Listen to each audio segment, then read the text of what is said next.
Hello, my friends. Welcome back to Tittle Tattle Tarot. It's Georgie. And in today's reading, I would like to do a Celtic Cross energy read on Holly Willoughby. Now, I'm not touching the subject of Phillip Schofield. I think that's been done enough. She's been done enough as well, really. But we'll leave Phillip Schofield out of this unless he crops up in this reading. But I want to look at this girl next door. Very pretty, blonde presenter. Looks like your very wholesome girl from next door. Everybody's favourite neighbour. That's the way she would appear. Is she? Let's just have a look and see what the cards say. I think that we all know that she isn't. She's portraying to be somebody that she isn't, but it will be interesting just to see exactly what the cards can tell us about Holly Willoughby. And I've deliberately chosen the Shadowland Tarot because they have a very funny side, but they have a very dark side. And, you know, it sort of covers that duality, that sort of two-faced, that two-faced persona, the bright, sunny, and then the darker, more deceptive side of life. So ideal choice, I think, a Shadowland Tarot for this one. For those of you that are in America, and you don't know Holly Willoughby, she's just part of, it's like a double act. Phillip Schofield and Holly Willoughby, they presented our morning television program, Good Morning. I think it was Good Morning. I don't watch it. I don't really know anything about Holly Willoughby. So, you know, this is just purely taking what the tarot tell me. Okay. So let's just see what we've got here. I'm just going to pull a straightforward Celtic cross, and all the while I'm just thinking about what the tarot can tell me about this woman's personality and about where we're going here. Where's she going? Let's have a look. Okay, so I'm just going to cut the cards. Let's do a nice cut. 1, 2, 3.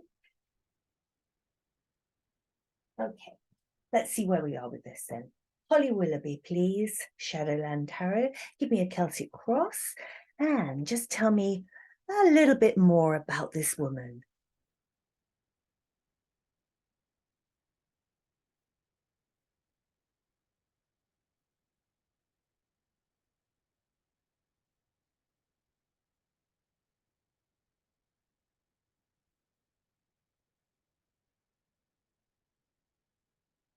Okay, let's see what we've got. Go right to the heart of the matter.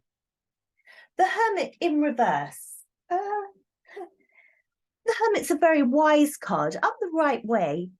The Hermit up the right way is somebody who shines a light on a topic, on a situation, they illuminate it, and you follow the Hermit. If the Hermit tells you something, then you're pretty much guaranteed that the Hermit wouldn't lead you astray. If there's a path going up a mountain, you'd follow a wise Hermit, and they'd lead you to the top safely, illuminated by their lamp. Very wise, very good to trust a Hermit, unless your Hermit is in reverse. So at the center of all this is the main energy for this whole reading. This is a very important card here, the Hermit in reverse. Don't trust a Hermit in reverse. They'll lead you up a blind alley. Their light doesn't shine the truth. Their light, their light could possibly gaslight. Show you one thing when something else is another. No, you don't follow a Hermit in reverse. And this is basically what people have come to realize.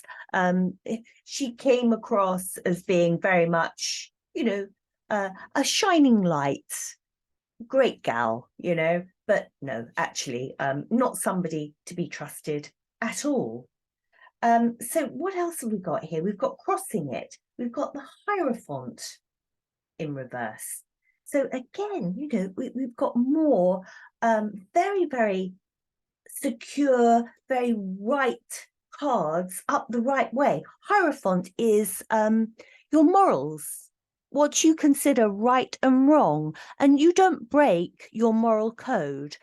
This is or could be seen as like religious as well. You know, this is the way that religion is. We have these certain codes of conduct, rules that we inherently believe and that we wouldn't break. I'm not taking this as religion, but I am taking it as your moral code.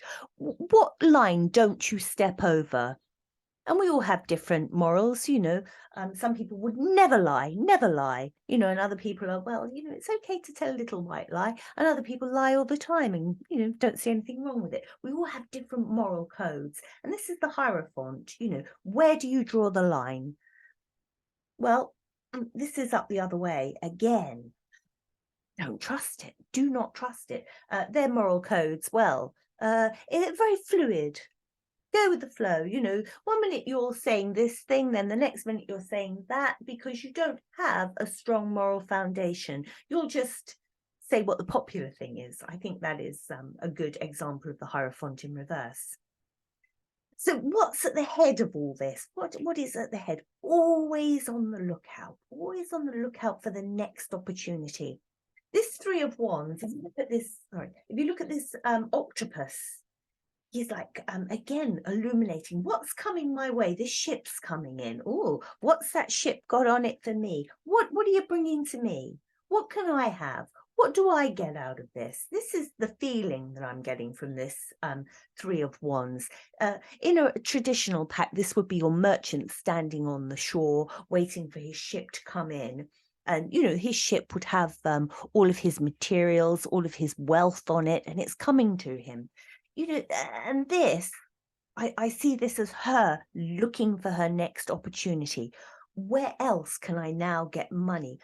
Who wants me to promote something? What show can I do? What's coming my way? Give me, give me, give me. Come over here. So that's in the head. And then at the bottom of all this, well, to be honest with you, I said it wasn't about Phillip Schofield, but at the bottom of this, the King of Cups in reverse. I think that probably is Phillip Schofield. Right at the bottom of this is her daytime buddy, ex-buddy, Phillip Schofield. King of Cups the right way up. Now, before all of this happened, whether you liked Phillip Schofield or not, probably many people would tune in or see Phillip Schofield and think, oh, you know, King of Cups, what an emotional man. He seems very an empath, you know, very sort of easy to tears, easy to emotion. Oh, came out and said he was gay. Oh my God, when he cried, the emotion in that. What a wonderful man, saying everything that he was. Oh, you know, everybody feels sorry for him. Well, the King of Cups the wrong way up. Well, we know that was all a big palaver, don't we? Know it was all a big old show. King of Cups is mentally unstable, basically, or certainly not feet on the ground, and certainly not somebody again that you would trust. All of these big shows of emotion, the King of Cups in reverse. This is where the rot set in with everything that went on with him behind the scenes, things that she knew about. She knew about, and she knew what was going on. And this instability and all this fake emotion at the bottom, fake emotion from both of them. Okay, so I think we've got Phillip Schofield at the bottom of all of this. What sort of near past here? King of Pentacles, the money man. The money man. Now, her husband is a TV producer, wealthy TV producer. Yes. So, you know, there's money here. She's worth a fortune, this woman. And, you know, she married her bank manager, her TV producer man, and then, you know, her career started to blossom. So in the past, this is what happened. You know, she married well, supposedly. The money and everything came from this alliance here with the King of Pentacles, her producer. Her career took off. Bank manager background. Okay. And the immediate future, well, 10 of Pentacles. The money's not stopped rolling in, has it? She's still got her job. She's still earning a lot of money. This is near future. This isn't future, but near future. Yes, money's coming in. Thank you very much. My opportunity's here. You know, I've got my hand out for the money, for the opportunity, and I'm still feathering my nest. I'm still getting paid. Money's still coming in. Okay. So what have we got going up the outside? Yeah, this is the foundation for her, you know, her thoughts. What can I get out of things? You know, how can I plant a seed of money to get more money? This is very money orientated, this whole reading. How can I get more? I want more. And this is all very much, you know, growing your money tree.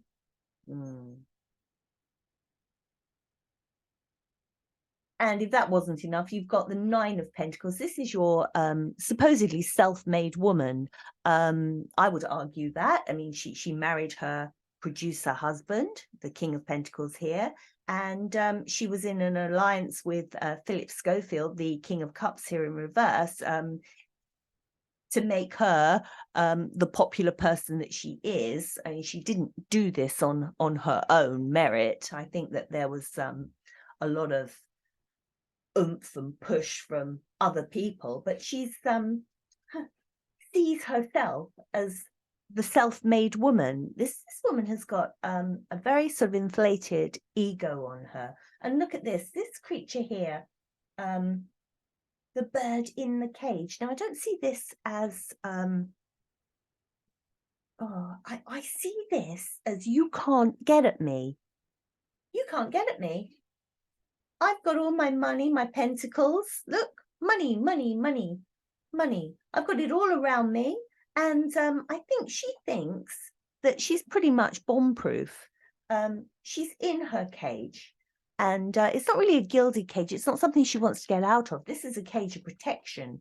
You can't get at me. I'm this very important person. And I think this is the way she sees herself. Do you know who I am? You can't attack me because I'm Holly Willoughby in my golden cage here. And none of this rubbish will stick to me because I'm Teflon. And what does the universe say about this? The universe says this is greed. God, so much money here. This is greed, pure greed, you know, holding on, trying to get what you can. What can I have? Give me. This greed has brought her here. It's a bad card, this one. You know, I do what I want to do. Give me money. I'll promote anything. I'll say anything as long as you pay me. And then at the top, we have the World. Well, her world is pretty good, isn't it? At the moment, nothing's knocking her off. People will grumble and moan, but no, she's made her little world, and there's no sign here that she's going to be thrown off of this morning. There's no sign of it. She's still, they consider ITV, they still consider her to be their girl, you know, in this program. We don't. A lot of the country don't think that, but she's not going anywhere, not at the moment. So let's just see what the general public think of this woman. I don't think I need to pull a card for this, but let's just see. What do the public really think of Holly Willoughby? Let's go in there, turn that over. The Emperor, okay, and the Hanged Man. The backing behind her. They see the Emperor as ITV, as the chief executives there, as her husband. The protection of the Emperor, the protection of that company being the Emperor. Yes, they see her as being very sort of guarded by this particular program, looked after by this program, still very cherished by this program.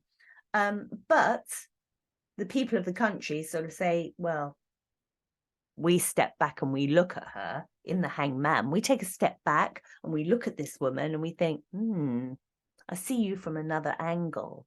I see you hanging upside down looking at you. You're not all that you appear to be here. So, you know, it's an interesting thing here. There's so much money on the table, so much money, and so much of a feeling of wealth and privilege. And, you know, you can't attack me. Or, well, you can attack me, but it won't stick to me. And do you know who I am? That sort of feeling about all of this. But she is driven 100% by money. We're all driven by money to some extent, but this is very, very financially driven, this character. Do anything to get money. What's my next opportunity? How else can I earn money? Look at it. Come on, bring it to me. Bring it to me.